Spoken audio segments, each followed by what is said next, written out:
नमस्कार दोस्तों, तेज इंस्टीट्यूट के व्याख्यान श्रृंखला में आप सभी का स्वागत है। मैं तेज प्रताप कुमार तेजस्वी आप सभी का स्वागत करते हुए हर्ष महसूस कर रहा हूँ। दोस्तों, आप जानते हैं कि तेज इंस्टीट्यूट निरंतर व्याख्यान आयोजित कर रहा है, चाहे वो पुस्तकीय चर्चा हो या नेट जेआरएफ से जुड़े पाठ्यक्रम के विषय से जुड़ा हुआ व्याख्यान हो। इसी क्रम में हम लोगों ने मुक्तिबोध पे 4 लेक्चर तैयार किया है, एक साहित्यिक की डायरी से। दूसरा लेक्चर हमारा निराला पर चल रहा है, जिसमें 2 लेक्चर हमारे सामने आ चुके हैं। कल हम लोगों ने निराला की काव्य भाषा और लंबी कविता पर बातचीत की थी कि निराला लंबी कविता लिखने में कितने सिद्धहस्त हैं। निराला का जो समय है वह आजादी के आंदोलन का समय है, और आजादी के आंदोलन के समय में आप देखेंगे कि अनेक तरह के विचारधाराएं संघर्ष कर रही है। एक विचारधारा यह भी है, वो राष्ट्रवाद को लेकर के आगे चल रही है। एक विचारधारा यह है जो साझी विरासत की बात कर रही है। एक विचारधारा यह है जो मुस्लिम राज्य की अलग बात कर रही है। एक विचारधारा यह है जो हिंदुत्व को केंद्र में रख करके बात कर रही है। एक विचारधारा यह है क्रांति की बात कर रही है, वगैरह वगैरह। इस बीच में एक साहित्यकार का कर्तव्य होता है कि वह अपने युग में सामंजस्य स्थापित करे, शक्ति और सौंदर्य स्थापित करे। और इसी क्रम में आप देखेंगे कि निराला ने राम की शक्ति पूजा लिखने का प्रयास किया, और राम की शक्ति पूजा पर हम बात कर रहे हैं, और हम उसी कविता की एक भूमिका तैयार कर रहे हैं कि हम निराला को कैसे समझे। निराला की कविताओं, लंबी कविताओं की विशेषताएं क्या है, निराला बार बार अपनी कविताओं में काव्य भाषा क्यों गढ़ते हैं और काव्य भाषा, बनी हुई काव्य भाषा को क्यों तोड़ते हैं। इन तमाम चीजों पर हमारी बातचीत निरंतर चल रही है। कल की बातचीत में आप अगर हमारे साथ जुड़े होंगे तो हमने कहा था कि निराला के कविता के स्तर को समझने के लिए उसे 3 भागों में बांटा जा सकता है। पहला भाग वह जो 1915 से 1935 का हो, जिसमें जूही की कली से लेकर के वे अनेक तरह की कविताएं लिखते हैं, यहाँ तक कि सरोज स्मृति तक की कविताएं। दूसरा कालखंड हुआ जिसमें 1935 से 1950 तक, जिसमें वे सरोज स्मृति, राम की शक्ति पूजा, कुकुरमुक्ता, तुलसीदास जैसी महान रचना रचती है, जिसे कालजयी कहा जा सकता है। और फिर हम लोगों की बातचीत हो रही थी कि आचार्य रामचंद्र शुक्ल ने इस काल को, छायावादी काल को स्वच्छंदतावादी काल कहा था, और उन्होंने कहा था कि राम नरेश त्रिपाठी, श्रीधर पाठक आदि जो थे वे इस काल के भाषा को मांझने का काम किया था। छायावादी काल का नहीं, छायावादी काल के ही समकालीन कवि थे ये लोग। उसके बाद हम लोग आगे बढ़ रहे हैं और हम लोग बात कर रहे हैं छायावादी कवियों की काव्य भाषा। आप छायावादी कवियों की काव्य भाषा पर जब बात कर रहे हैं, छायावादी कवियों की काव्य भाषा देखेंगे तो आपको एक जैसी नहीं मिलेगी। जयशंकर प्रसाद की भाषा प्रसाद युक्त मिलेगी, तो दूसरी तरफ आपको निराला की भाषा में क्रांति और ओज के गुण मिलेंगे। जयशंकर प्रसाद की कविता में माधुर्य और शांत रस का ज्यादा प्रयोग किया गया है, तो वही सुमित्रानंदन पंत की भाषा अलग होगी, वो प्रकृति के आसपास की भाषा होगी। फिर महादेवी वर्मा की भाषा एक अलग तरह की स्त्री संवेदना से युक्त भाषा होगी। बहरहाल, तो आप जानते हैं सभी कवियों की भाषा का जो मिजाज है वो अलग अलग है। इसी कड़ी में आप देखेंगे पंत का जो पल्लव है, पंत का जो पल्लव है, जो पल्लव उनके 1928 में आती है। पल्लव कब आती है? पंत की पल्लव जो है वो 1928 में आती है। 1928 में पल्लव हमारे सामने आती है, और इसमें आप देखेंगे कि 1928 की जो भाषा पल्लव और निराला की अनामिका। निराला का मतलब सूर्यकांत त्रिपाठी निराला। निराला की अनामिका, अनामिका ये 1923 में आती है। ये 1923 में आती है। तो आप देखेंगे जब इन दोनों के अंतर को देखेंगे तो इन दोनों में आपको नवीनता देखने को मिलेगी। पल्लव में भी और निराला की अनामिका में भी आपको नवीनता देखने को मिलेगी। इसके साथ ही आप जब अगर देखेंगे तो पंत के यहाँ भाषा परिष्कारित मिलेगी। पंत के यहाँ भाषा कैसे मिलेगी? तो यहाँ पर आपको भाषा परिष्कारित मिलेगी। भाषा कैसे मिलेगी? तो परिष्कारित भाषा मिलेगी, शुद्ध भाषा, परिष्कारित भाषा। भाषा कैसे मिलेगी? तो परिष्कारित भाषा मिलेगी। भाषा आपको कैसे मिलेगी? पंत के यहाँ परिष्कारित भाषा मिलेगी।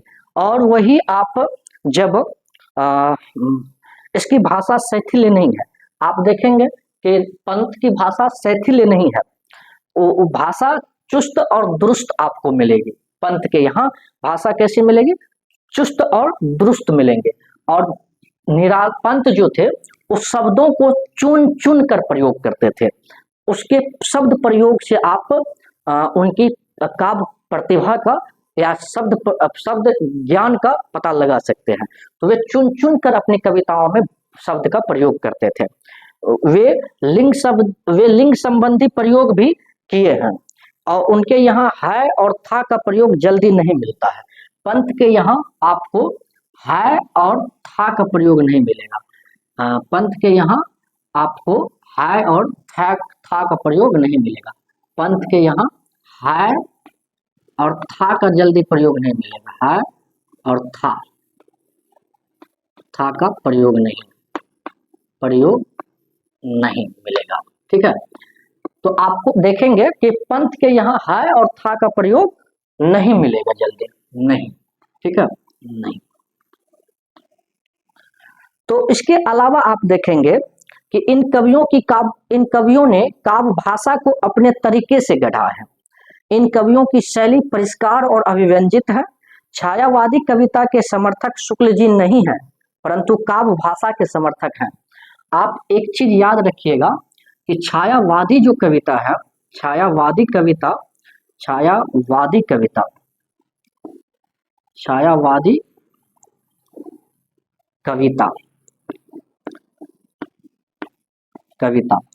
के समर्थक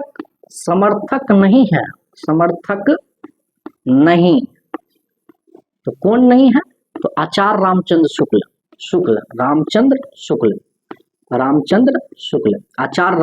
शुक्ल। ये आपको छायावाद के समर्थक नहीं दिखाई पड़ेंगे जब आप आचार्य रामचंद्र शुक्ल के हिंदी साहित्य के इतिहास पढ़ेंगे, लेकिन काव्य भाषा के समर्थक हैं। काव्य भाषा के समर्थक आपको दिखाई देंगे। काव्य भाषा के समर्थक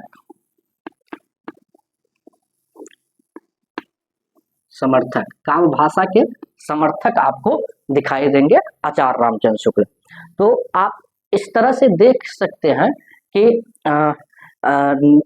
छायावादी कविता कितनी महत्वपूर्ण कविता है, जिस पर उस समय के बड़े से बड़े आलोचकों ने विचार किया है, चाहे डॉक्टर नगेंद्र हो, डॉक्टर आचार्य नंद दुलारे वाजपेयी हो, या आप और लोगों के नाम ले सकते हैं जिसमें उसका नाम आप गिन सकते हैं। तो ये सारे लोग जो हैं वे छायावादी कविता के समर्थक हैं। इसके साथ ही आप देखेंगे निराला पर कई दृष्टियों से विचार करने की जरूरत है। भाषा की लड़ाई सिर्फ भाषा की लड़ाई नहीं होती है, बल्कि संस्कृति की भी लड़ाई होती है।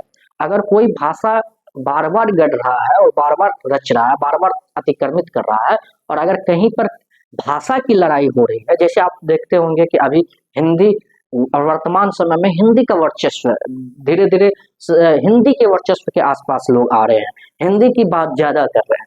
तो ये सिर्फ हिंदी की बात नहीं है, बल्कि एक संस्कृति की भी लड़ाई है। ठीक है, भाषा के साथ साथ संस्कृति और जीवन भी जुड़ा हुआ होता है। रोमांटिक कविता के आदर्श के समान उनकी काव्य भाषा है। प्रसाद परंपरा से जुड़े थे। उनके प्रिय कवि तुलसीदास हैं। वे कालिदास जैसी भाषा गढ़ रहे थे। प्रसाद जो थे, प्रसाद कालिदास जैसी भाषा गढ़ रहे थे। प्रसाद क्या कर रहे थे? तो प्रसाद कालिदास जैसी भाषा गढ़ रहे थे। कालिदास जैसी भाषा, कालिदास जैसी भाषा, प्रसाद कालिदास जैसी भाषा गढ़ रहे थे, भाषा गढ़ रहे थे, गढ़ रहे थे। प्रसाद कालिदास जैसी भाषा गढ़ रहे थे। और आप देखेंगे कि प्रसाद स्वयं काव्य गुण्य है। प्रसाद एक प्रकार का क्या है? एक काव्य गुण्य है। 3 प्रकार के काव्य गुण्य है ना, तो प्रसाद काव्य गुण्य भी है, प्रसाद काव्य गुण्य भी है, गुण भी, प्रसाद काव्य गुण भी है। तो वे कठिन शब्दों का प्रयोग से बचते थे। प्रसाद की कविताओं में कठिन शब्द का आपको प्रयोग नहीं मिलेगा। कठिन शब्द से बचते थे,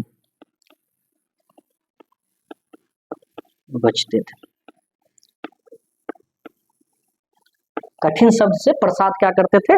बचते थे। कठिन शब्द से प्रसाद बचने का काम करते थे। परंतु आप देखेंगे निराला और प्रसाद का शब्द भंडार जो है वो बहुत समृद्ध है। पंत की भाषा परिष्कारित है, जैसा कि मैंने कहा था, और प्रसाद में शिथिलता दिखती है। केदारनाथ सिंह ने कहा था, केदारनाथ सिंह ने क्या कहा था? केदारनाथ सिंह ने कहा था, केदारनाथ सिंह ने कहा था, केदारनाथ सिंह, केदारनाथ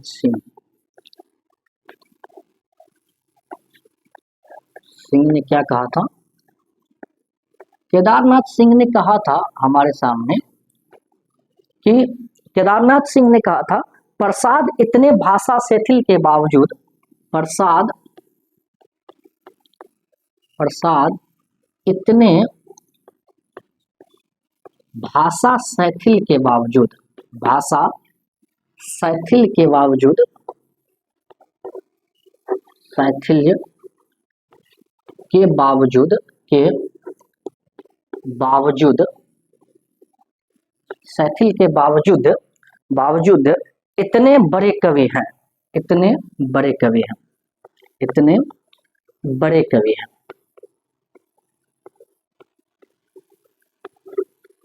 कवि हैं, इतने बड़े कवि हैं। यह चमत्कारित बात है, यह चमत्कारित बात है, यह चमत्कारिक बात है, बात है। यह क्या है? एक चमत्कारिक बात है कि प्रसाद की भाषा शैथिल्य है फिर भी वे बड़े कवि हैं। तो आपने देखा कि हमने एक तरह से सब पर बात किया।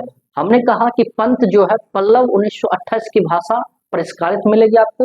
पंत की, पल्लव की और निराला की, अनामिका की भाषा में आप नवीनता के तत्व देखेंगे। पंत की भाषा परिष्कारित मिलेगी। छायावादी कविता के समर्थक आचार्य रामचंद्र शुक्ल नहीं है, परंतु काव्य भाषा के समर्थक वे हैं। हमने कहा कि प्रसाद कालिदास जैसी भाषा गढ़ रहे थे। काव्य, प्रसाद एक काव्य गुण भी है, ठीक है। कठिन शब्द से बचते थे, प्रसाद कविताओं में कठिन शब्द के प्रयोग से बचते थे। फिर हमने कहा कि प्रसाद, केदारनाथ सिंह जो थे, प्रसाद ने कहा कि प्रसाद इतने भाषा शिथिल के बावजूद इतने बड़े कवि हैं, यह चमत्कारित बात है। और हमने कहा कि हाय का प्रयोग और था का प्रयोग आपको पंत की कविताओं में जल्दी देखने को नहीं मिलेगा। तो इस तरह से हमारी बातचीत आगे बढ़ती जा रही है।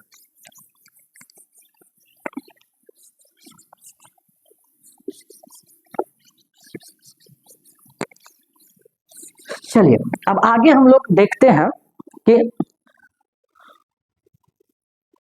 प्रसाद निसंदेह बड़े कवि हैं। निराला काव्य भाषा के प्रति सजग थे। प्रसाद गुण के प्रति निराला आग्रही नहीं थे। तो निराला की जो एक विशेषता है, निराला क्या करते थे? निराला जो थे वो आग्रही नहीं थे। किस चीज के आग्रही नहीं थे? तो प्रसाद गुण के आग्रही नहीं थे। वे किसके आग्रही नहीं थे? तो प्रसाद गुण के आग्रही नहीं थे, प्रसाद गुण के आग्रही नहीं थे, प्रसाद गुण के आग्रही नहीं थे, प्रसाद गुण के आग्रही, गुण के आग्रही, आग्रही नहीं थे। निराला प्रसाद गुण के आग्रही आपको नहीं दिखाई पड़ेंगे, ठीक है। उसके बाद आपने देखा हो आप देखेंगे कि निराला में काव्य भाषा के आदर्श इनके यहाँ रोमांटिक नहीं है। इनका जो काव्य भाषा है वो रोमांटिक काव्य भाषा नहीं है, काव्य भाषा रोमांटिक नहीं है, काव्य भाषा रोमांटिक नहीं है, काव्य भाषा रोमांटिक नहीं है, रोमांटिक नहीं है, नहीं है। काव्य भाषा क्या है? तो रोमांटिक नहीं है। निराला की काव्य भाषा में आपको रोमांटिक के तत्व ज्यादा जल्दी नजर नहीं आए। तुलसी जयदेव में समासिकता है, वैसे ही राम की शक्ति पूजा और तुलसीदास में भी समासिकता है। जैसे तुलसी दास की जो रामचरितमानस है, तुलसीदास की तुलसीदास रामचरितमानस में जो समासिकता है, रामचरितमानस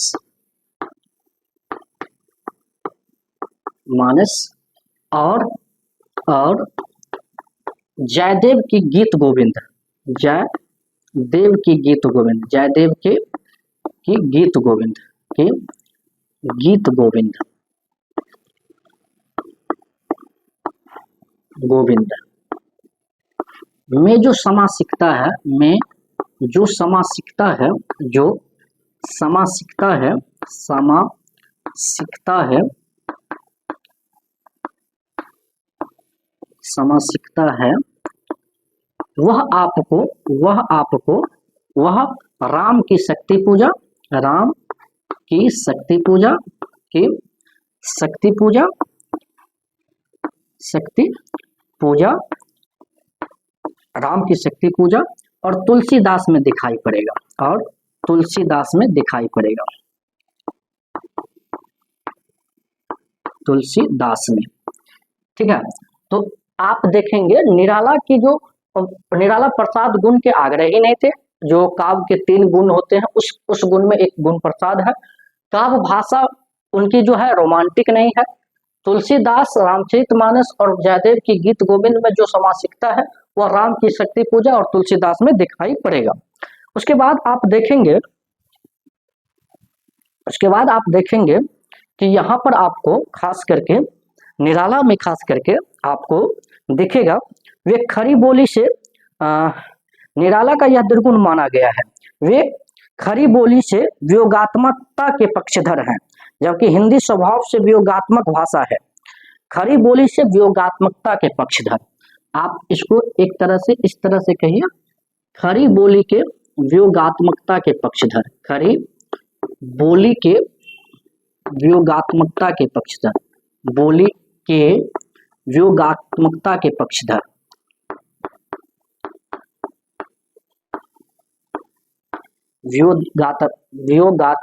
वियोगात्मकता के पक्षधर, ठीक है, वियोगात्मकता के पक्षधर हैं, पक्षधर आपको दिखाई पड़ेंगे निराला, ठीक है। वियोगात्मकता के पक्षधर लिख दीजिए, के पक्षधर दिखाई पड़ेंगे आपको निराला, ठीक है। तो ये खरी बोली की वियोगात्मकता के पक्षधर आपको निराला दिखाई पड़ते हैं। उसके बाद देखेंगे निराला जो अभिव्यक्त करना चाहते हैं वे उसे पूरी तरह से अभिव्यक्त कर लेते हैं।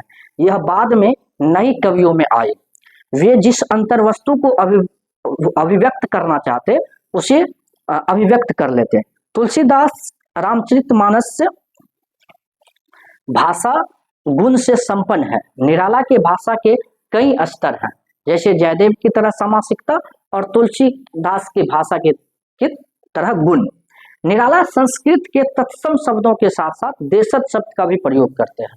आपको निराला में दिखाई देगा संस्कृत के तत्सम शब्द, संस्कृत के तत्सम शब्द, संस्कृत के तत्सम शब्द का प्रयोग, शब्द का प्रयोग और देशज शब्द का भी प्रयोग, और इसी में आपको दिखाई पड़ेगा देशज शब्द का प्रयोग, देशज शब्द का प्रयोग, शब्द का प्रयोग, आपको निराला में देशज शब्द का भी प्रयोग आपको देखने को मिलेगा। उन्होंने तत्सम और देशज भाषा के समन्वय से काव्य भाषा को समृद्ध किया है। इन दोनों के जोड़ से इन्होंने काव्य भाषा को समृद्ध किया है। ठीक है, आप निराला में रविंद्रनाथ टैगोर के तरह, रविंद्रनाथ टैगोर के तरह, रविंद्रनाथ टैगोर के तरह, रविंद्रनाथ टैगोर, रविंद्रनाथ टैगोर,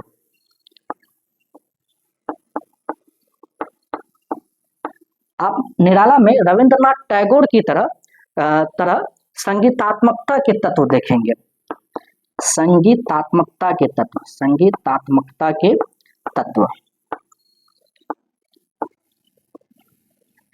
आप रविंद्रनाथ के, निराला में रविंद्रनाथ टैगोर के संगीतात्मकता के भी तत्व आपको दिखाई पड़ेंगे। तो इस तरह से निराला की इस संवाद को आज हम यही अंत करते हैं।